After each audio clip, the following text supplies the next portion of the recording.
প্রচারে কেন শচীনের ছবি তা নিয়ে বহরমপুর লোকসভায় তৃণমূলের তারকা প্রার্থী ইউসুফ পাঠানের বিরুদ্ধে নির্বাচনী বিধিভঙ্গের অভিযোগ তুলে নির্বাচন কমিশনে নালিশ জানিয়েছে কংগ্রেস। এবার তা নিয়ে অধীর চৌধুরীকে পাল্টা আক্রমণে গেলেন ভারতের হয়ে জোড়া বিশ্বকাপ জয়ী দলের সদস্য ইউসুফ।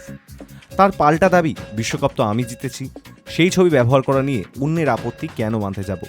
কংগ্রেসের অভিযোগ, প্রচারের ব্যানারে 2011 সালের ক্রিকেট বিশ্বকাপ জয়ের মুহূর্তের ছবি ব্যবহার করেছে পাঠান। অভিযোগ, তিনি যেখানে ভারতরত্ন শচীনের মতন ব্যক্তিত্বের ছবি ব্যবহার করেছেন, যা আদর্শ নির্বাচনী আচরণবিধি লঙ্ঘনের শামিল। এই মর্মে ইতিমধ্যেই নির্বাচন কমিশনের দ্বারস্থ হয়েছে প্রদেশ কংগ্রেস।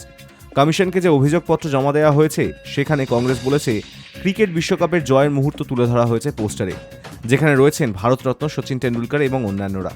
এই মুহূর্ত গোটা দেশের জন্য যেমন গর্বের তেমন আবেগেরও বটে। রাজনৈতিক লাভের জন্য এই মুহূর্তকে ব্যবহার করা উচিত নয়। সর্বোপরি এর ফলে নির্বাচনী আদর্শ আচরণবিধি লঙ্ঘিত হয়েছে বলে মনে করা হচ্ছে। কংগ্রেস একে নির্বাচনী আচরণবিধি ভঙ্গ বলে মনে করলেও পাঠান নিজে বিষয়টিতে পাত্তা দিচ্ছেন না। তাঁর সাফ কথা, আমি বিশ্বকাপ জিতেছি, তাই বিশ্বকাপের সঙ্গে আমার ছবিও আছে। পরবর্তীকালেও 22 গজে নিজের কৃতিত্ব ভোটারদের কাছে তুলে ধরতে পিছপা হবেন না বলে জানিয়েছেন তিনি।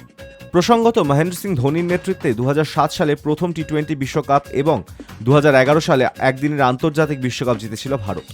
দুটি দলেই অন্যতম গুরুত্বপূর্ণ সদস্য ছিলেন পাঠান। প্রতিযোগিতামূলক ক্রিকেটকে বিদায় জানানোর পর ইউসুফ নেমেছেন ভোটের ময়দানে।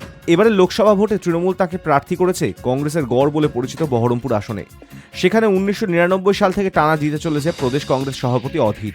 তবে এবার অধীর কাটা উপড়াতে জোড়া বিশ্বকাপ জয়ী দলের সদস্য পাঠানকে বহরমপুরের প্রার্থী করেছেন তৃণমূল। স্বভাবসিদ্ধ ভঙ্গিতে ব্যাট চালিয়ে প্রচার সারছেন পাঠান।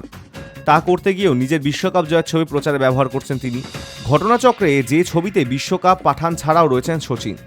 কংগ্রেস আমলে ভারতরত্ন পাওয়া শচীনের ছবি ব্যবহার নিয়ে আপত্তি অধীরদের। তাদের অভিযোগ, শচীনের ছবি দেখিয়ে ভোট চাইছেন পাঠান, কিন্তু পাঠান এই অভিযোগ মানতে চাইছেন না। এই প্রসঙ্গে ইউসুফ বলেন, ভারতে খুব কম লোকের কাছে এই সুযোগ এসেছে। খুব কম লোকই হয়তো হাতে বিশ্বকাপ নিতে পেরেছে বা বিশ্বকাপ জয়ী দলের সদস্য। আমি পরিশ্রম করে তা অর্জন করেছি, দেশবাসী তার সাক্ষী, সবাই এটা মেনে নেবেন। যদি কোনো আইনি সমস্যা থাকে তাহলে তা আমার লিগ্যাল টিম দেখবে। Hi news network.